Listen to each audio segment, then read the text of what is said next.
یہ ریڈیو صدائے حریت جموں کشمیر ہے۔ طارق محمود کو اپڈیٹ سنو۔ پاکستان دے خلاف بھارت دی ہائبرڈ جنگ تھی کینک ہے اس دے مقبوضہ ریاست جموں کشمیر دی نو آبادیات تک اس پاسے اشارہ کر دین کہ بھارت ایک فستائی ریاست ہے۔ بھارت دا دفاعی جارحانہ نظریہ پاکستان تھی متعلق زمینی جنگ دا مخصوص نظریہ ہے۔ بھارت سن پاکستان کو غیر مستحکم کرنا واسطے ڈبل ڈاکٹرائن نظریہ متعارف کرایا۔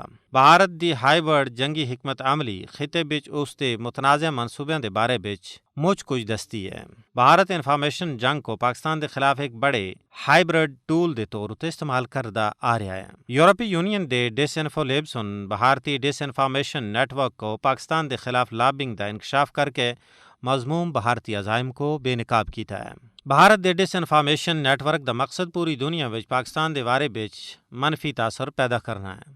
بھارت اپنے مضموم منصوبیاں دے ذریعے اہل کشمیر دی عالمی سطح تے تسلیم شدہ تحریک مزاحمت کو فرقہ وارانہ رنگ بچ پیش کرن اور مقبوضہ ریاست جموں کشمیر بچ اپنے جبر کو قانونی حیثیت دینے دی ناکام کوششاں کر رہا ہے۔ مقبوضہ ریاست جموں کشمیر بچ بھارت دی طرفوں آبادیاتی تناسب تبدیل اور اتھے دی جغرافیائی حیت بدلنے دا استعماری حربہ علاقائی امن و استحکام اور سلامتی واسطے خطرہ ہے۔ بھارت کشمیری عوام کو اقوام متحدہ دی قرارداداں دے تحت حق خود ارادیت دینے تھی انکار کر کے بین الاقوامی قوانین اور اصولاں دی خلاف ورزی کر رہا ہے، جس اتنے عالمی برادری بالعموم اور اقوام متحدہ کو بطور ادارہ بالخصوص کشمیری عوام دے حق خود ارادیت کو یقینی بنانا واسطے اپنا بھرپور کردار ادا کرنا چاہیے۔